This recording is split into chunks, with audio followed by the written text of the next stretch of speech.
જૂનાગઢ ખાતે પણ 15મી ઓગસ્ટની ભવ્ય ઉજવણી કરવામાં આવી હતી, જ્યાં જૂનાગઢ મહાનગરપાલિકા કચેરીના પરિસરમાં ભવ્ય ધ્વજવંદન કાર્યક્રમ યોજાયો હતો। કાર્યક્રમની શરૂઆત વંદે માતરમના ગાન સાથે થઈ હતી।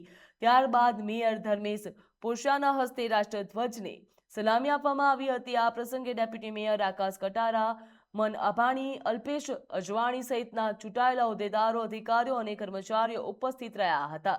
તેમજ આ પર્વને વિશેષ બનાવવા માટે મહાનગરપાલિકા દ્વારા પણ શહેરની સેવામાં અગ્રેસર રહેતા ફાયર અને સફાઈ કર્મચારીઓનું સન્માન કરવામાં આવ્યું હતું।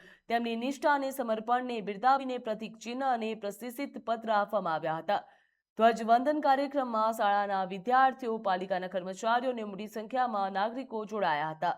દેશભક્તિના ગીતો અને સાંસ્કૃતિક રજૂઆતોથી વાતાવરણ દેશભક્તિમય બન્યું હતું। તેમના યોગદાનને જૂનાગઢ વધુ સ્વચ્છ અને સુરક્ષિત બન્યું છે। તેમજ સમગ્ર કાર્યક્રમ દરમિયાન દેશભક્તિ અને એકતાનો માહોલ પણ જોવા મળ્યો હતો।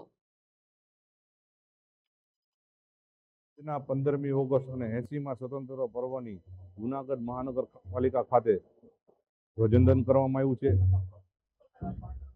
આ પાવન અને ગૌરવશાળી પ્રસંગે પધારેલ સૌ પદાધિકારીઓ, અધિકારીશ્રીઓ, વિદ્યાર્થીઓ, પ્રેસ મીડિયાના ભાઈઓ તથા બહેનો ને ખૂબ ખૂબ શુભકામનાઓ પાઠવું છું।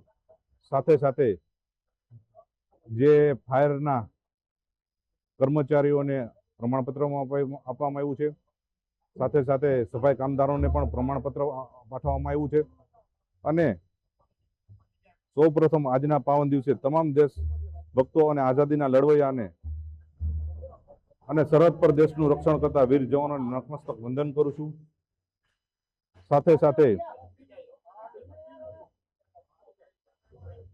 ચાલો આપણે સૌ સાથે મળી વિકસિત ભારતથી વિકસિત ગુજરાત અને વિકસિત ગુજરાતથી વિકસિત જૂનાગઢ શ્રેષ્ઠ યોગદાન આપીએ। અસ્તુ, ભારત માતા કી જય, વંદે માતરમ।